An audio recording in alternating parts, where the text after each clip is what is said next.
श्री गणेशाय नमः। श्री पुराण के श्रवण से देवराज को शिवलोक की प्राप्ति तथा चंचुला के पाप से भय एवं संसार का वैराग्य। श्री शौनक जी ने कहा, महाभाग सूतक जी, आप धन्य हो, परमात्मा तत्व के ज्ञाता हो। आपने कृपा करके हम लोगों को यह बड़ी अद्भुत एवं दिव्य कथा सुनाई है। सुतल्पा एवं कथा के समान कल्याण का सर्वश्रेष्ठ साधन दूसरा कोई नहीं। यह बात हमने आज आपकी कृपा से विधिपूर्वक समझी ली।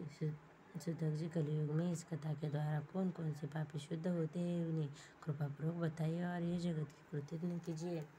सूतक जी बोले, मुनि, जो मनुष्य पापी दुराचारी खल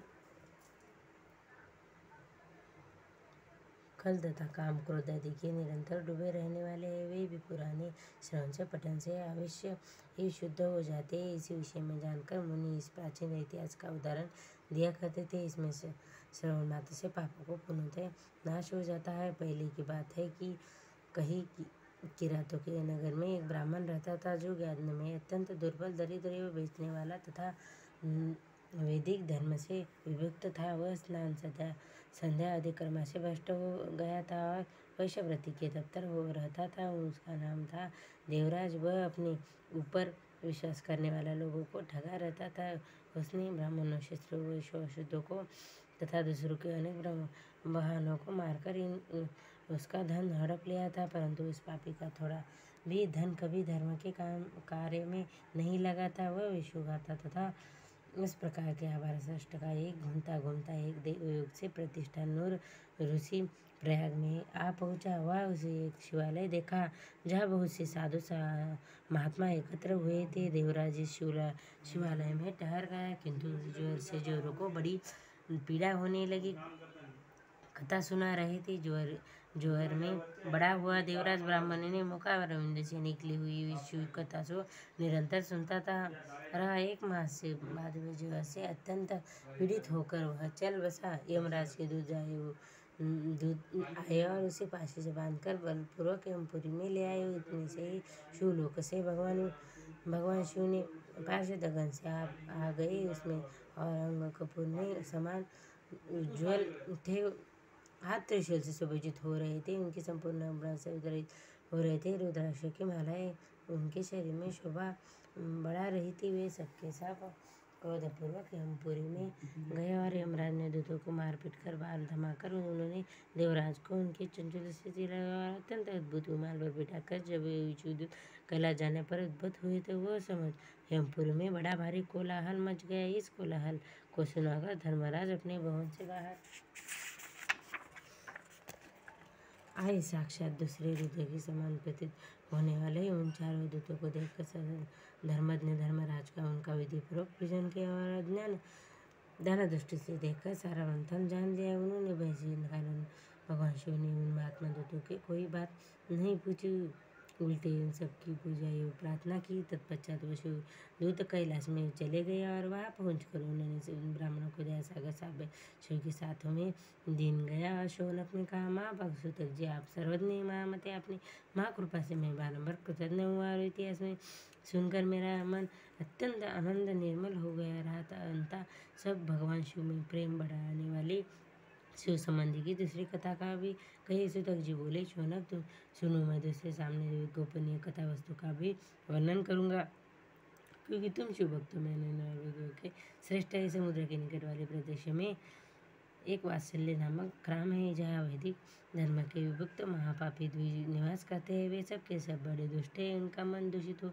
विषय भोग में से ही लगा रहता है। वे देवराज में विश्वास करते हुए भाग्य पर सभी कुटिल वृत्ति वाले की किसानी करते हैं और भांति भांति के घातक अस्त्र शस्त्र आदि वे व्यक्ति चार और खल है और निम्न तथा समाधान सेवन भी मनुष्य के लिए पुरता था। इस बात को वे बिल्कुल नहीं जानते थे। वे सभी पशुबंदी वाले वे जाके तुझे हाँ, वहाँ के अन्य वस्तु के विषय में क्या कहा जाए। अन्य वर्णों के लोग भी उनकी भांति कुछ विचार करने वाले स्वधर्म विभुन एवं खल है। वे सदा कुल लगे रहते और वे भी नित्य विषय भोग से डूबे रहते थे। वहाँ की सब स्त्रियाँ भी कुटीप स्वभाव की स्वेच्छाचरित पापासक्त कुर्षित कर्मावली वित्तेजारी दिव्य सद्भावस्तार सदाचार से सर्वथा शून्य है। इस प्रकार दुष्टों का ही निवास है। इस व्याकलवास नामक ग्राम से किसी समस्त दुर्गम नामधारी ब्राह्मण रहता था। वह बड़ा अधम दुराचार्य महापापी, यद्यपि इसकी स्त्री बड़ी सुंदरी थी जो वह कुमार्ग पर भी चलता था। उसकी पत्नी का नाम चंचुला था। वह सदा उत्तम कर्म से पालने वाली रहती थी। वे भी उसे छोड़ करके वह दुष्ट ब्राह्मण वैश्यगामी हो गया था। इस तरह कुर्म से लोग रहे दुर्गम बहुत वर्ष व्यतीत हो गए। उसकी स्त्री चंचुला काम से पीड़ित होने के लिए सर्वनाशक भय से क्लेश सहकर भी निर्गताल धर्म से नष्ट हो गई, परंतु दुराचारी पति के आचरण प्रभाव से आगे बढ़ते दुराचारी भी होता। इस तरह दुराचार में डूबे हुए मूढ़ चित्त वाले पति पत्नी को बहुत सा समय व्यर्थ बीत गया। तथा दूषित हजार निवेशा का पति पत्नी हुआ दूषित बुद्धि वाला दष्ट ब्राह्मण से दूसरे समानुसार मृत्यु को प्राप्त हो नरक में जा पड़ा। बहुत दिनों तक नगर में दुख भोग कर वह मूर्ख बुद्धि पापी विद्या पर्वत में भयंकर पिशाच हुआ। इधर दुराचारी पति दुर्गम से मर जाने पर वह दंडधारी चंचुला बहुत समय तक पुत्रों के साथ अपने घर में ही रही। एक दिन देवे उसे किसी पुण्य पर्व में आ गए और स्त्री भाई बंधुओं के साथ गोकर्ण क्षेत्र में गई। तीर्थ यात्रियों के संग में उसके लिए समय आकर किसी तीर्थ में जल के स्नान किया और वह साधारणता मेला देखने की दृष्टि से बद्धजनों के साथ यज्ञ रत्न घूमने लगी। घूमती घूमती उसी देव मंदिर में गई और वह उसके यात्रा ब्राह्मण ने मुझसे भगवान शिव की परम पवित्र एवं मंगलकारी उत्तम पौराणिक कथावाचक ब्राह्मण कह रहे थे कि वह स्त्रियां पुरुषों के साथ व्यक्तिचार करती है। वे मरने के बाद जब यमलोक की जाती है तो वह यमलोक के दूतों के तपे हुए का परीख डालते हैं। पौराणिक ब्राह्मण के मुख से वैराग्य बढ़ाने की कथा सुनकर चंचुला बहुत से व्याकुल हो गया और वह कांपने लगी। जब कथा समाप्त हो गई और सुनने वाले वो लोग वहाँ से बाहर चले गए तो भयभीत नारी एकांत में शिव पुराण की कथा वाचने वाला वह ब्राह्मण देवता से बोले, चंचुला ने ब्राह्मण में अपने धर्म का नहीं जानता, इसलिए मेरे द्वारा बड़ा दुराचार हुआ है। स्वामी मेरे ऊपर अनुमान कृपा करके आप मेरा उद्धार कीजिए। आप मेरे वैराग्य सत्य को उस प्रवचन को सुना कर मुझे बड़ा भय से लगाकर मैं काँप उठी थी। मुझे संसार में वैराग्य हो जाए चंद्र से पापों से धिक्कार है। मैं सर्वथा दिन में क्रूषित विषयों में फंसी हुई हूँ और धर्म से विभिन्न हो गई। हाय न जाने किस कष्टदायक दुर्योग से मुझे पढ़ना पड़ेगा। और वह बुद्धिमान पुरुष को मार्ग से मन लगाने वाले मूल पापियों के साथ देगा। मृत्यु काल में इन भयंकर यमदूतों से मैं कैसे देखूंगी। जब मैं बलपूर्वक मेरे गले में फंदे डालकर मुझे बांधने तब मैं ऐसे धीरज धारण कर सकूंगी। नरक में जब मेरे शरीर को टुकड़े टुकड़े किए जाएंगे तब समय विशेष दुख देने वाले महायुतों की मैं वहाँ कैसे रहूंगी। हाय मैं मेरे मारी गई, मैं जल गई, मेरा हृदय वीरान हो गया और मैं सब प्रकार के नष्ट हो गई, क्योंकि मैं हर तरह से पापों से ही डूबी रही हूँ। ब्राह्मण